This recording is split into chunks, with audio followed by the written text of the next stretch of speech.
Hey everyone, I'm Allison. I'm Bryce, and we're Better Half Reviews. And today we're talking about HoverDome. It's a game coming to Kickstarter May 1st, 2021, and it's designed by Mike Zumo, and the art is by Matt Zumo, and it's published by Frozen Soul Games. In HoverDome, you're going to hop on your hover bike and race around the track, but you better beware of turrets, drones, debris, sharp turns, everything. Your opponent. And you're trying to be first. Alright, so let's check it out. This is the setup of HoverDome. Everybody needs one of these dashboards for their hover bikes, and you need to choose which hover bike you want to use for the race. You also take the cubes that correspond with your color. You set one cube on no damage, and you set one cube on your normal status. You also get a couple of nifty little tech sticks. And a play raid. Each player will start with 5 different movement cards. You set out your hover bikes and you're good to go. Your goal of the game is to move around the track and be the first one to go through the finish. You can take any number of laps that you want, just decide that at the beginning of your game. You notice these blue areas, these are shortcuts. You need to be going a speed less than 5 in order to enter them. There's also these yellow sections, which denote turns, and if you're going a speed over 6, you will gain damage for each yellow space you enter. A couple other spots include the power-up symbol, which allows you to draw power-up cards, and a turret symbol, which can have turrets placed on that spot. Depending on the level of difficulty you want to play on, there is also a debris system that you can add into the game at the very start. You'll shuffle these up, pick 3, and place them here. And these will be the different types of debris in your game, and shown as these little tokens. And please note, this is a prototype, so the color and type of components are not final. So on your turn, there's a couple things you can do. Optional things before you start is either to use a tech stick or play a power-up card. We'll talk about those more later. And then play a movement card to move your hover bike, resolve any attacks, and then draw back up for your power-up cards. So at the start of your turn, you optionally can play a tech stick. Tech sticks are kind of like your miracle workers on the track. You can play a tech stick to fully repair your hover bike. So no matter how much damage you have on a hover bike, it can go back to 0. Tech sticks, however, don't repair any status effects on your bike. So if you have a status of glitched, it will stay glitched. You could also spend a tech stick to boost your movement with a dice roll. So on top of the movement card you're going to play, you can pick up a dice, roll it, and move that extra movement for this turn. However, you can only do that if your status is not glitched. Finally, you can play a tech stick to discard your 5 movement cards and draw 7 new movement cards from the movement deck.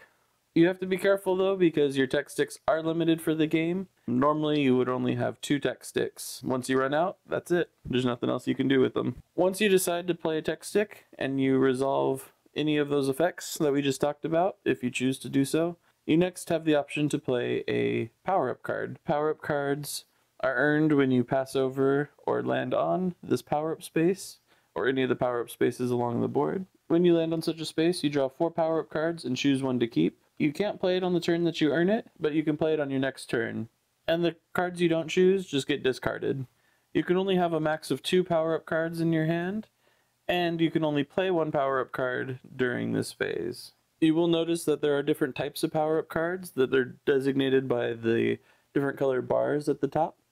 Some are weapons that you shoot at other people, some are turrets that you place on the track, some are debris that you can place on the track as well, and some just give you straight up abilities. We'll go into more detail about these power-up cards and what they can do in a bit. So after you've gone through your optional steps of using a tech stick or a power-up card, now it's time to play one of your movement cards and move your hover bike.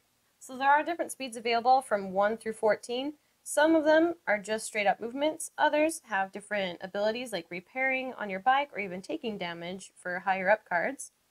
So you pick one and move your hover bike that many spaces. So I'll pick an 8. When I move my bike, I passed over 2 different power-up sections, so I will draw power-up cards. Movement is a little more in depth than just laying down a card and moving that number of spaces on the board. If you have any amount of damage on the bike or a special status effect, your movement can be altered. So we see these different circles around the dashboard. If I have 1 hit point, my movement is reduced by 1, and my max speed is reduced to 10. Normally, your max speed is 14. So if I were to have 3 damage and I played this 8 card, my movement would be reduced by 3, so I'd only be able to move 5 on my turn. One last thing to note on the dashboard is you can have movement status effects, you can have half speed, you can have ×2 speed, or you can be glitched. Say I have no damage, but I have half speed, I would take half of whatever the card number is, rounded up. So here I would have 4 movement. If I had played this 13, I would have 7 movement. Similarly, if I have a ×2 status effect, if I play a 5, it would become 10. If I played a 13 though, it would be maxed out at 14 because your maximum movement is 14 in any turn. And finally, the last status effect is glitched. When you're glitched, you don't play any movement cards, you just coast forward 2 spaces. And with these status effects, they only last for 1 turn. So if you were glitched, you take your turn glitched, meaning you coast only 2, and then after that turn is over, you place it back into normal. Once you're done with your movement, you redraw a movement card from the movement deck. The final thing you do on your turn after you're done moving is resolve any damage, apply any status effects, and draw any power-up cards that you may have earned. Just for an example of something that could happen on your turn, say I'm playing my movement card of 7. I'll move 1, 2, 3, 4, 5, 6, 7. I finished taking my movement, and now I need to resolve any possible damage. So I passed over a turret, and I passed over a debris. So I need to roll and see if I dodged the turret. I rolled, I got a 4. I needed to roll a 9 through 12. So I didn't dodge it. My damage was even. So this says that if I rolled even, I'm going to get half speed. So I needed to note that on my dashboard. So next turn, I'm going to have half speed. And whoever placed this turret would put one of their cubes here, and so it has fired, it will move down to 3. Once it moves down all the way and uses all its shots, this is removed from the board. I also passed over debris, so the silver one is the explodey bits. So in order to dodge it, I need to roll a 2 through 5. I rolled an 8, which is too high, so I'm going to get damage here as well. So it's an even number, I get 2 damage. So I receive 2 damage, and I will have half speed next turn. And anytime you receive 2 or more damage, you will place a debris tile. So to figure out which debris you're going to place, you roll 1 die. I rolled a 2, so for 1 through 2, you do the top one, so this one's a radioactive bit. I'm going to place it right here. And anyone who passes over or stops on that space will have to deal with the debris. This one's already dealt with, so I remove it from the board. However, if you were to dodge this debris by rolling a 2 through 5, that debris would then stay on the board. It's only removed when its attack actually lands. So say we're coming up on the finish line here. Whoever crosses that finish line first triggers the end of the game and could potentially be the winner. However, if you finish that round and someone passes you, this player would be the winner. And you get your trophy. So there's lots of different pieces to this game, so you have lots of different types of debris that you can choose from. There's several of these buddy tokens that will be placed on the board throughout the game that have different abilities. There's all these different types of power-ups that can give you abilities for your bike or do damage to players on or around your spaces. And there's even drones that can move around the board and damage others. So that's how you play the game. Let's talk about how we feel about it. Bryce, what are some of the pros? So I like how a lot of things in this game are modular. So if you want to play with drones, you can play with drones. If you want to play with turrets, you can play with turrets. Debris, you can swap those things in and out. And it just provides for a lot of fun. You can play with some more take that element. You can play with that less take that elements. I really enjoy it. I definitely like that it's family friendly. So like you said, you can change it depending on who you're playing with. And it's simple because you're racing around a track, but there's all those different little things that you have to watch out for to make the game more interesting. And I like that it has the physics aspect to it, where if you're going around a turn, obviously if you're going too far, you're probably going to damage your bike. So if you take the time to go slower, you might get behind in the race. So it's just really cool. If you're going too fast around a turn and you take a ton of damage, then your ability to go fast is really hindered, though. That's true. That's why you just use that tech stick, right? But those are limited too. So But yeah, the game is fun and interesting. Like, yes, there are other racing games out there, but I think that's a really fun game for us. Yeah, definitely.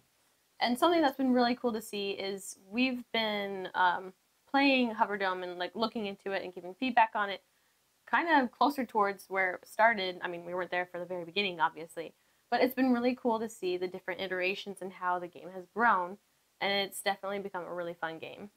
And so if you're kind of wondering what this game may feel like, it's kind of like a futuristic Mario Kart. Because, you know, in Mario Kart, you're racing around and you're like throwing all these different things at your opponents and it can mess them up. It kind of has that aspect to it, but in a board game and sci-fi themed. Yeah, I really like the theme, and it's really fun just to be like, oh, I'm gonna send out a drone, and the drone's gonna fly towards you and like take you out, or it slowly creeps up on you, and you're like, no, no, no. Or you're like, I'm gonna throw some debris out onto the track, and I love the buddies. I love throwing buddies on the track. The slime buddy is my favorite. It's like this. There's also just humor in some of the cards where, you know, if you read some of the captions, it's just funny. And I love that some of the cards don't take themselves too seriously. And it just makes it fun to play the game because you'll like play it. You still want to win, obviously, but you're like, hey, look at this card. Okay, now roll and see if you have to take the damage. But isn't it cute? So let's move over to the cons. Are there any? I can't think of any specific cons. But I can say if you're not a big fan of Take That, or if you're not a big fan of luck in games, there's going to be certain aspects of this that you're not going to be a fan of. But with that, I feel like the Take That isn't too bad. Well, no, okay, never mind. There is a lot of Take That, but you can take some of those cards out of the game if you don't want to deal with that. And then with the luck aspect, or, you know, chancing it with the roll die, some people will say, there's dice rolling, that's just too much luck. It doesn't feel that way when you're playing the game. And there are ways to mitigate some of that. So I feel like this is like just the right amount of luck. And it just makes it more interesting because like you get a card placed on you and you're like, shoot, I have to like go after this. And so you roll the die and it just makes it exciting where you're like, oh yay, I dodged it. Or it's like, no, I was one number off. Or, you know, it's just fun. So I feel like the luck in it is a good stuff. Yeah, I agree. I didn't think the Take That was too in your face, and the luck wasn't that bad either. But it is just something to consider. If you're really not a fan of those things, this might not be for you. Mm-hmm. And then moving back to maybe the pros, we have a prototype copy, so obviously the components are not finalized or finished, and some of those components are pretty cool. So I really love like the tech sticks and the hover bikes, and I can't wait to see how the final game looks and how it feels compared to the prototype, because it can only get better from here. Yeah, I agree. And I'm excited to see potential variants or maybe even future expansions that could come out. I know we've talked a lot about maybe having teams races or things like that that currently aren't in the prototype, but could be a potential. Yeah, there's definitely a lot of potential things that you could do with this game, and I'm hoping to see more of it in the future. All right, so that is HoverDome. This is coming to Kickstarter May 1st. If you like racing with some strategy and a little bit of luck and some Take That, definitely check this game out. It's family friendly, so that's also a bonus. And one thing we didn't mention, it does scale up pretty well. We've mostly played it at 2 because of everything going on. But you can play 3, 4, 5, 6. It does slow the game down just a little bit, but it is possible to play with that many players. If you've enjoyed this review, be sure to like and subscribe. And we post a lot on Instagram about our board gaming adventures, so be sure to check that out in the description below. All right, I'm Allison. I'm Bryce, and we're Better Half Reviews. Happy gaming. Have fun. Happy racing. Ooh.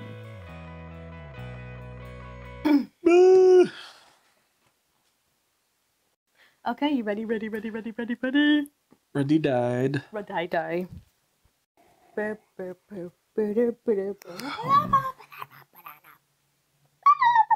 Sorry.